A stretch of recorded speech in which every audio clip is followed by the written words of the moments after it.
Hey guys, welcome back to the channel. Today I have a familiar face. Introduce yourself, man. Yo guys, what's up? Thank you for having me. Jacob again. Hey, Here Jacob. with a spicy list for you guys. Spicy list doing. What'd you do with it, man? So we played it at our box tournament today and played it at the box tournament on Sunday. We did pretty well both times. Didn't take home the prize though, but we're getting close. We're getting better with the deck though. For sure. Before we get started with the deck profile, any shout outs or anything you want to give? Yeah, shout out to the Row Games, locals here in Baton Rouge. Shout out to Travis, the man behind the camera. Shout out to Alex and Derek for being right there. And of course, shout out to the wife at home. Hey, all the time, man. Let's get to deck profile then, brother. Alright guys, we played Dark World today. We tried to play something that was unfair, so we wanted to FTK people. So we played 3 Grapha and 3 Rainbow.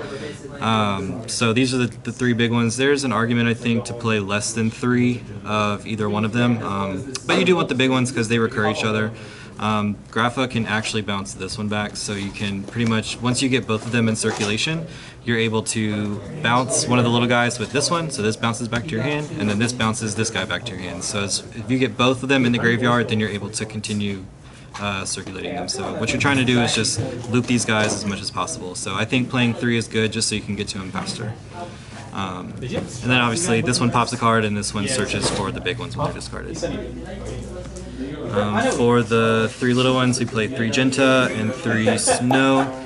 Obviously Snow is the searcher of the deck, and then Genta is the new one. This is actually probably the best card in the structure deck, aside from, like, you know, the big Grapha, but this lets you search your field spell, and then it banishes itself, or I'm sorry, it special summons itself on banish, so it pretty much gives you a 1 card combo with your gates.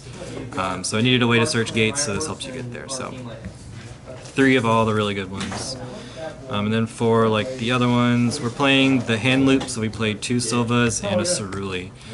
So this is how you hand loop. So basically what happens is, as you deep draw through your combo, you get Ceruli.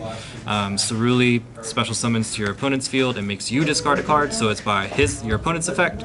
So when you discard Silva, Silva brings itself out from discard, and then when it's discarded by your opponent's card effect, they pick 2 cards to put on from their hand to the bottom of their deck. So you're able to loop this twice. You're able to bounce it back with Akashic Magician, or you're able to pop it with Cerberus, so you're able to do this combo twice. So it gets 4 cards out their hand, and then you'll see the other cards in my deck that will be able to get the 5th card. So you're able to loop their whole hand. Yeah, it happened to me firsthand. We were playtesting. It happened to me twice. Yeah, so it's pretty consistent, and even if you get stopped, like for example, I played against Brandon today, where he was able to Serenir banish this when I was trying to hand loop him, and then I was able to. So that was 1 card out of his hand, and then I used talents to get another card out of his hand. So basically, I hand looped him anyway, and then you're able to set up a big board of like Appaloosa with IPs. So as you get more and more bodies on the board, you can still make a really strong board, even if you're not hand looping. So that's why I don't think the hand loop is mandatory for this deck, just because it gets so many bottles on board, but it's the most unfair thing the deck can do. And then I do play 1 beige as one of your extenders. I was playing this at higher numbers on Sunday, and then I cut it down to 1. Or I was playing it at higher numbers in playtesting, and then I cut it down to 1, because you don't really need to get to it, it's just an extra one. You want one that you can normal summon. This deck doesn't really normal summon, so this is one that you can normal summon and then like bounce back to your hand for your Grapha. So it's just a name that you can also loop, and then it being level 4 is nice, I guess. For the supplementary engine, we played Dangers. I played 2 Nessie, 1 Jackalope, 1 Snake. These are the standard ones. I cut Nessie down from 2 to 3 because the worst hands that you draw are the ones that you draw either 0 dangers or you draw too many dangers. So I tried not to play 3 of any of them because you don't want to see the same name. Like being able to opening multiple Nessies is really bad, because in drawing into the 3rd Nessie is worse. So like once you use the Nessie's discard effect, you just don't want to see it ever again. So and funny that I said that, because I'm actually playing 3 Mothman. I meant to cut this down to 2, but I forgot to today, so this should be another card. But 3 is fine. But again, drawing multiples is the worst. So I saw double Mothman in my opening hand a lot today. Yikes. So you just kind of gotta push through it. And then the other dangers, I played 2 Chupacabra. Move this out of the way. 2 Chupacabra, 1 Bigfoot, 1 Thunderbird. Chupacabra is actually really good because it's a fiend, so you can discard any fiend off of Gates of the Dark World. So this you can actually trigger his effect to summon a danger from the grave. He's also level 4, so if your Jackalope gets hit, then you can summon this to put a fiend in rotation and also get you a rank 4 play. And then obviously the level 8s are really strong, being helping you get to your rank 8 play, to your Giant Trainer for draw 3, and then they get discarded when they get discarded by effects, because I usually try to set up IP, or I try to set up the fusion spell if I'm not able to FTK them and hand loop them, and this helps you get extra disruptions. I think playing more than one of these is also fine, because the level 8s are really good and they're the biggest ones, but one of each is fine. And you can search it off Nessie if you ever need to get to it. So I think overall this is, 1, 2, 3, 4, 5, 6, 7, 8, 9, 10, 11 dangers. I think somewhere between 10 and 12 is the magic number.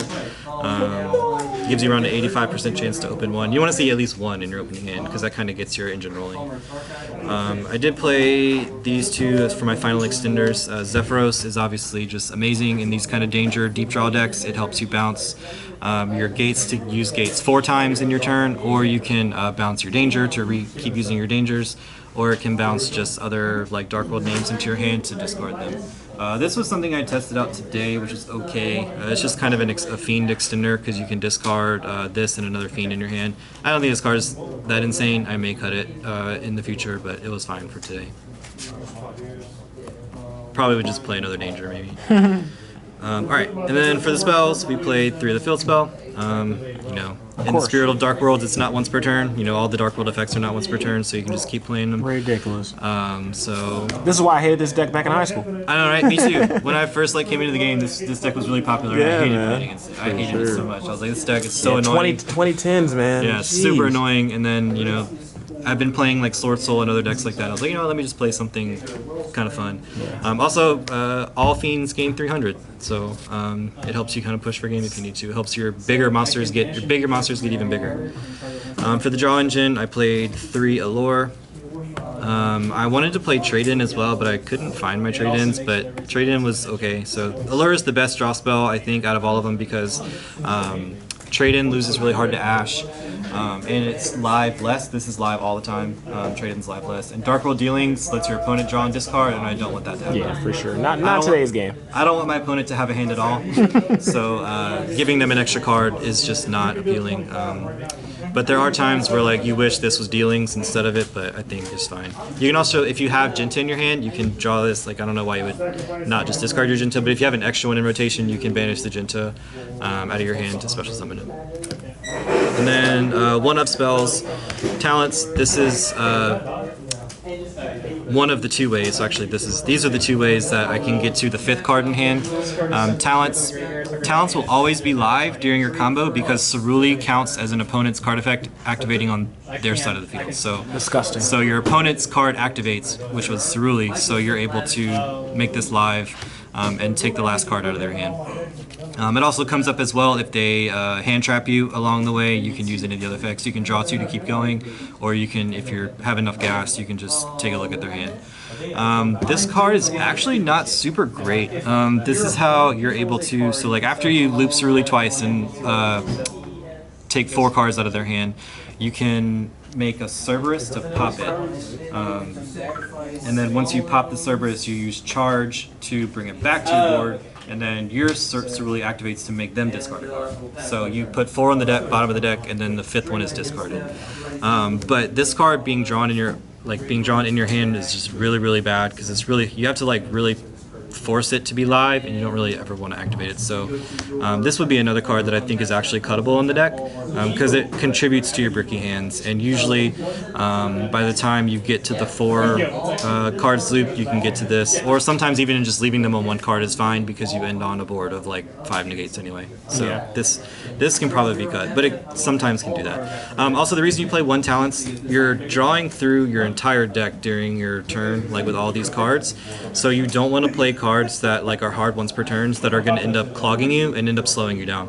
So like if I were to play 3 of this to give myself more of a chance to open it, I'm going to end up like drawing it during my combo, because like you want to draw into your more like turbo cards. You just want to keep going.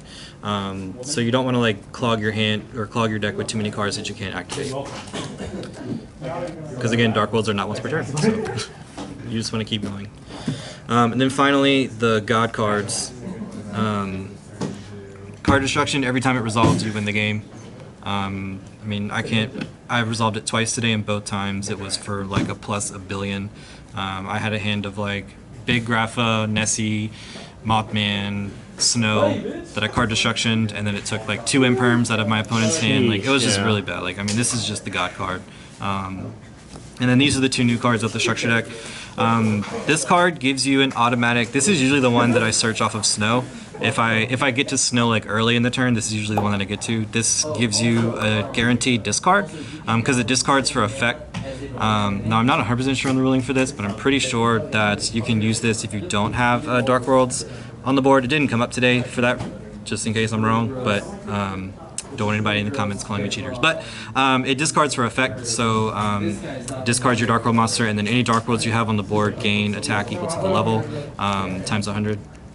And then if any of your Dark World monsters or other Fiend monsters get discarded by a Dark World effect or by your opponent's effect, you can discard a card and draw 2. So it gives you basically 2 guaranteed discards and 2 draws during your turn. And then this is the fusion spell as well. You can fusion summon by discarding out of your hand or by banishing from grave, and then it can add itself from grave to hand by discarding another card. So this also gives you guaranteed, at least 1 guaranteed discard, but at most 3 guaranteed discards, and then it sets you up for next turn as well. So it helps you play around stuff like Dark Ruler, because if they Dark Ruler or if they out your Grapha, you can just make another one. And it's even more broken too, because if you're able to like loop your Graphas back into your hand, this can become, on your opponent's turn, it can become another Grapha negate plus like a Grapha pop and a Bigfoot pop or something like that. I've seen some lists play 2 of this. I don't think you need to. You can search it at any time and you can dig through it at any time. So again, you don't really want to draw your spell cards. The worst hands, again, when you don't draw just names. So like the spell cards, you want to skip them if possible. So that's the main deck, 40 cards. I wouldn't play any higher than 40. For sure. Let's check out the extra deck, brother. Yeah, extra deck. So 2 fusions. I played 2 of them because of the reason I just told you is because you can add back the fusion spell. So you usually make this during your combo to protect you from Nibiru or like any like blowout hand traps, because there are times during your combo that you can get nibbed for your life or really hard hand traps. And this is part of your inboard as well, so even after you hand loop them, even if you're only able to hand loop them for 4, you can put this on board so that you have a guaranteed disruption for the last card in their hand. The second one does come up if you are able to, like if they out your board, you need to make another one. But you know, there are probably ways that if you could probably maybe cut one. I played 2 X-Seeds, I played Dugaris and Giant Trainer. More turbo cards. This is draw 2, discard 1, so it's in the guaranteed discard. It's also a Fiend, so it's you can still make it if you're locked under Muckracker, and you can banish it off of gates, so it's just synergy with the deck. And then Giant Trainer is a draw 3, so if this card resolves, you're probably winning, again, because, I mean, it's draw 3. And then also this comes up in time. You burn for 800 for every monster that you draw, and since like most of your deck is monsters, you're probably burning them. So there was a game where I did have to do this in time. I was going to win anyway because I was going full combo, but just since there was no time in the clock, I just was able to burn them. I opted for more of a like combo link version of the deck. There probably are versions of the deck where you can play like Baguska or like Exiton or other cards like Xe monsters, or even like the Hope Arbinger as a rank 8. There's a lot of options you can use in the deck as far as. You're just trying to win now, though. Your extra deck, yeah. So I'm just trying to take all the cards out of their hand and then set up like more of a moderate board. For the links, generic link 2s. I play Dark because they're all Dark monsters. This did come up against Branded, where I was able to take his Albion and then use it to overlay into Giant Trainer. So I was able to make my rank 8 with his monster. And then IP, part of your inboard. So these are the 2 like non-engine, and then Cross Sheep as well. Cross Sheep actually is another really broken card in this deck too, because you can make Cross Sheep in your combo, and then you fusion summon to make Big Grapha, and then this triggers this to special summon one of your Dark Worlds from the grave, which you can then bounce back with Grapha, with little Grapha. So like, let's say you used like a snow or something, you would be able to snow, and then bounce the snow back with your Grapha. So, generic link to use. As part of your engine, Muckracker, this is the best card in the extra deck. This is able to give you another guaranteed discard. It's able to bring back fiends from your graveyard to bounce back a Grapha. So like you can bring back a snow, bounce it back a Grapha, discard something. Tons of value. It does lock you into fiends though, so it's really, you really don't want to get to it early in your combo. But to supplement that, I play a higher nightmare count. Phoenix, Cerberus, Unicorn. I was playing Griffin and testing as well, but I took it out for a different card.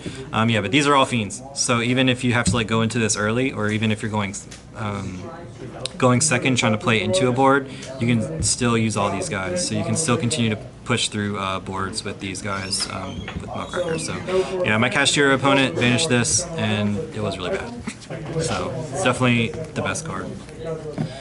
And then Akashic Magician. Akashic Magician is how you are able to loop your Ceruli. So basically, you have your opponent's, you put the Ceruli on the board in this zone. So this would be the extra monster zone right here. So you put it right here. And then this bounces this back to your hand. And then you just discard it again off another effect. And then that's how you're able to use it twice. Disgusting. But obviously on the hands that you have to go into this early, you're not able to use this because it's a spellcaster. So that's why we try to, if we can, we use this as late as possible. Alright, and then lastly we have Saryuja. Saryuja is just another version of Giant Trainer to get you more cards. I actually didn't summon this today, but I summoned it a bunch of times on Sunday. So you could say that it's, you know, win more to play both of them, to play both Giant Trainer and Saryuja, but you know, they both come up at some certain points, so you could potentially maybe cut one of them if you wanted to. I would, but it's up to you. And then just the bosses are Goddess and Appaloosa. Usually you're inboard after you hand loop them for 4. You can make bare minimum. You can make Appaloosa and Grapha. So you have a Appaloosa with a whole bunch of negates, and then you have this, and they have the last card in their hand that you, unless you talents it away, so they're on at least 2 cards, or at most 2 cards, which you would have these disruptions for. Yeah, it's so kind of plays like Mermail, landing in it. It's crazy. Yeah, for sure. And then Goddess is just there to be a board breaker and like a surprise jump scare with IP. So like if you end on IP, because a lot of times if you go into Muckracker, because you can't leak Muckracker away to turn its summon. So like let's say you have this and you have, you know, like an IP under it or something. If you have, you know, you can end with floating bodies, and then this can link this away, and you can just kind of, so. And this, played against Char Brigade today, so this did come up to stop Revolt, but, yep, so that's the extra. And then last but not least, side deck for today, sided 3 Ash, and I sided Gamma. Ash is obviously mandatory for the branded decks, so usually what I do is I just side out, like, if I'm going second against branded, I'll side out like a Ceruli, a Silva, and then like an Allure, and put these 3 in. Very easy side. And then Gamma, you can't really side heavy in this deck because you need all the cards in your deck, so you're really only able to side like 3 or 4 cards at a time. So this is just like the best hand trap overall that you could put in. But this could potentially be something else as well. But if you were going against something like, I don't know, another deck that you needed a really strong hand trap against, like Sprite maybe, this is the best one that you can draw. So. And then for going first, I sided 2 skill drains. Again, I don't want to side 3 because I want to draw into it. I don't want to open it, or I don't want to draw multiples. So 2 is just fine. That would be for like game 3 if I'm expecting to get, if I'm going against a deck that plays Shifter, I want to have something just in case they Shifter me and I'm not able to combo off. I at least have something to help get the turn back to my turn. Then 2 Regeki, just for board breaking. Again, I don't play 3 because I want to draw into those cards. And then for back row, 3 Denko and Harpies. I think this card is amazing in this deck because you do not need your normal summon, so you can just plop this on the board against a Labyrinth deck or a Trap Tricks deck, which we have tons of here, and then stop them, and then Harpies is just the one-up. So.